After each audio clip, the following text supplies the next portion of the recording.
दोस्तों स्वागत है आपका मेरे YouTube चैनल इंग्लिश बाबू पर। और आज मैं फिर हाजिर हूँ आपके साथ एक न्यूज़ रिपोर्ट लेके टाइम्स ऑफ इंडिया से, जहाँ मैं करने वाला हूँ इसको हिंदी में ट्रांसलेट। तो चलिए इसको शुरू करते हैं। सबसे पहले हम इसकी हेडलाइन देख लेते हैं। Snatcher fleas with gold chain in Rohini. क्या मतलब हुआ?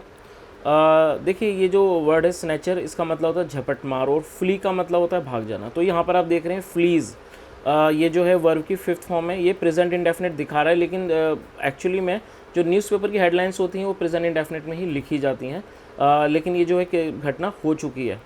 तो क्या मतलब हुआ? स्नैचर फ्लीज, फ्ली मतलब होता है भाग जाना, स्नैचर भाग गया।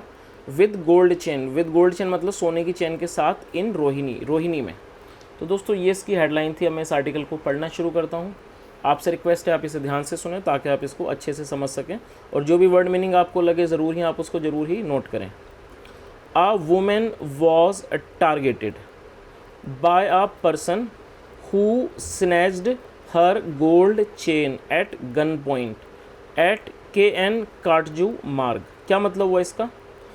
अ वुमेन वॉज टारगेटेड। देखिए यहाँ पे मैं आपको बताना चाहूँगा, जब भी वॉज वर्ड के बाद आप थर्ड फॉर्म देखेंगे तो वो पैसिव वॉइस का टेंस होता है, पैसिव वॉइस का टेंस है। और ये अगर यदि उसमें वॉज या वर आ रहा है और उसके बाद थर्ड फॉर्म आएगी तो पैसिव वॉइस है, प्लस वो पास्ट इंडेफिनिट का पैसिव वॉइस का टेंस होगा। तो ये पास्ट इंडेफिनिट का पैसिव वॉइस का टेंस है, आप इसे अच्छी से समझ लें। क्या मतलब हुआ? अ वुमेन वॉज टारगेटेड। और टारगेट करने का मतलब होता है किसी के ऊपर लक्ष्य लगाना, निशाना साधना किसी के ऊपर।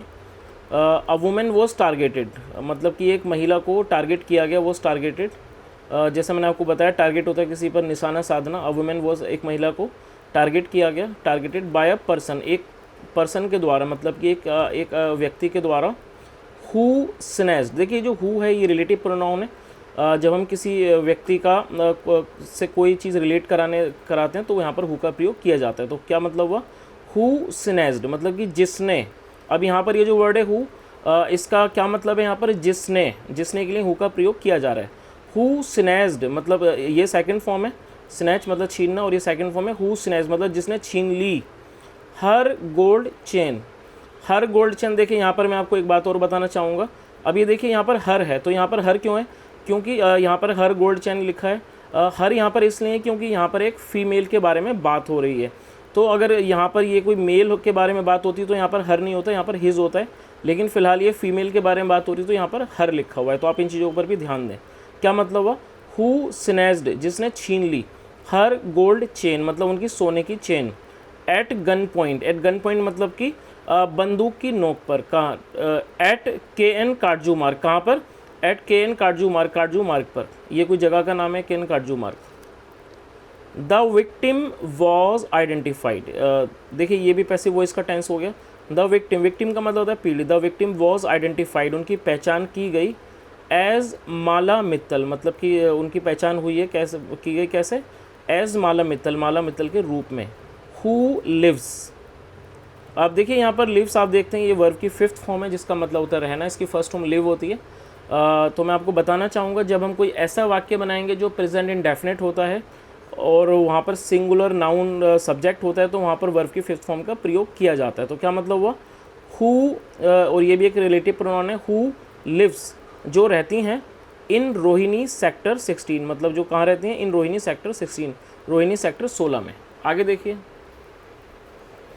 अकॉर्डिंग टू पुलिस मतलब कि अकॉर्डिंग का मतलब होता है अनुसार। अकॉर्डिंग टू पुलिस, पुलिस के अनुसार। They received a PCR call, उन्होंने एक PCR कॉल प्राप्त की, मतलब उन्हें PCR कॉल मिली। अबाउट द इंसिडेंट, अबाउट मतलब होता है बारे में, अबाउट द इंसिडेंट मतलब कि घटना के बारे में। ऑन April 13, ऑन April 13 मतलब 13 अप्रैल को। एन अलेज्ड वीडियो, देखिए अलेज्ड का क्या मतलब होता है? अलेज्ड का मतलब होता है कथित, और यहाँ पर एन का आने का रीज़न ये है क्योंकि ये एक इस वर्ड की शुरुआत वाउल से हो रही है, तो यहाँ पर ए नहीं आया, यहाँ पर एन आया। एन अलेज्ड वीडियो मतलब एक कथित वीडियो। ऑफ द इंसिडेंट, घटना का। शोज़, शोज़ मतलब दिखाता है। दैट की अ वुमेन, एक महिला। वॉज वॉकिंग मतलब चल रही है, वॉक मतलब चलना, वॉज वॉकिंग चल रही थी। On the straight, on the street, sorry on the street मतलब महिला चल रही थी। ऑन द स्ट्रीट मतलब गली में। वैन अ मैन, जब एक आदमी, wearing a mask, wearing a mask मतलब मास्क पहने हुए, वेयर मतलब पहनना होता है, वेयरिंग अ मास्क मतलब मास्क पहने हुए, ट्राइड टू स्नैच। अब देखिए यहाँ पर ट्राई का मतलब होता है कोशिश करना, और आप देख रहे हैं सेकंड फॉर्म है, और यहाँ पर ये दूसरी वर्ब का प्रयोग किया गया है स्नैच, जिसका ये भी एक वर्ब है, ये वर्ब की फर्स्ट फॉर्म है जिसका मतलब होता है छीनना। तो आपको यहाँ पर एक चीज़ देखनी है कि जब हम कोई ऐसा वाक्य बनाएंगे कि जहाँ पर दो वर्बों का प्रयोग किया जा रहा है, तो जब आप पहली वर्ब लगाएंगे तो और उसके बाद आपको टू का प्रयोग करना है, और टू के बाद आपको हमेशा ही वर्ब की फर्स्ट फॉर्म का ही प्रयोग करना होता है। तो क्या मतलब हुआ, वियरिंग अ मास्क, जो मास्क पहना हुआ था, ट्राइड टू स्नैच मतलब उस ट्राई टू स्नैच मतलब उसने छीनने की कोशिश की, क्या ट्राई टू स्नैच छीनने की कोशिश की, समथिंग कुछ, उसने कुछ छीनने की कोशिश की।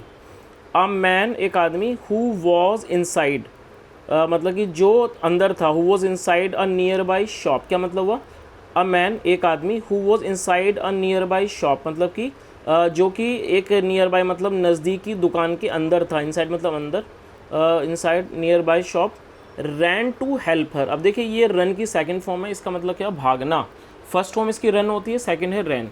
रैन टू हेल्प हर क्या मतलब हुआ, और ये भी देखिए तो यहाँ पर आप देख सकते हैं दो वर्ब का सेंटेंस है, यहाँ पर भी टू के बाद वर्ब की फर्स्ट फॉर्म का प्रयोग किया जा रहा है। तो क्या मतलब हुआ, रैन टू हेल्प हर मतलब वो उनकी मदद करने के लिए दौड़ा, रैन टू हेल्प हर उनकी मदद करने के लिए दौड़ा, बट लेकिन आफ्टर सीइंग, आफ्टर सीइंग मतलब देखने के बाद, अ पिस्टल एक पिस्टल को देखने के बाद, ही रैन बैक, ही रैन बैक मतलब वो वापस दौड़ा, ही, ये देखिए रन की सेकंड फॉर्म में ही रैन बैक मतलब वापस दौड़ा, इनसाइड द शॉप मतलब शॉप के अंदर वो वापस दौड़ा।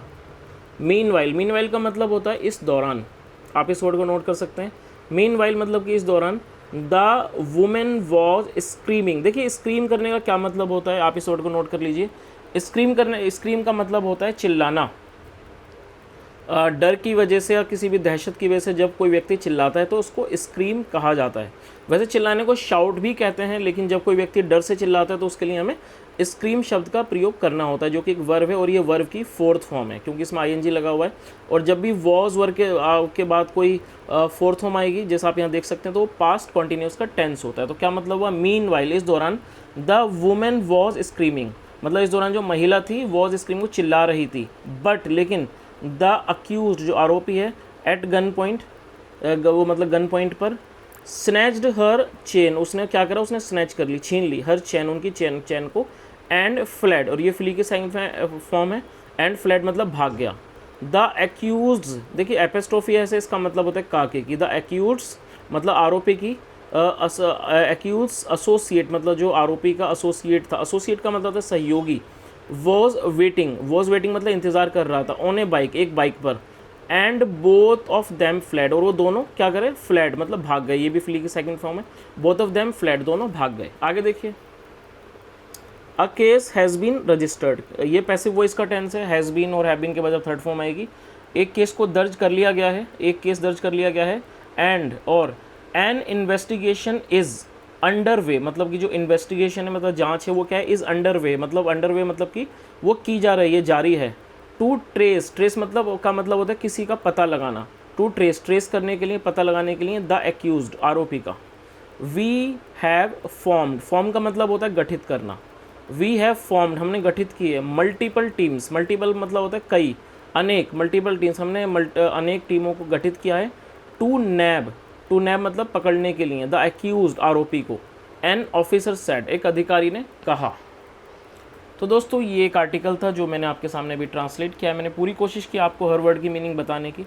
यदि आपको मेरा प्रयास अच्छा लगा हो तो मेरे चैनल को ज़रूर सब्सक्राइब करें, शेयर भी करें, और अगर आपका कोई सजेशन हो तो वो भी कमेंट के माध्यम से मुझे बताएं।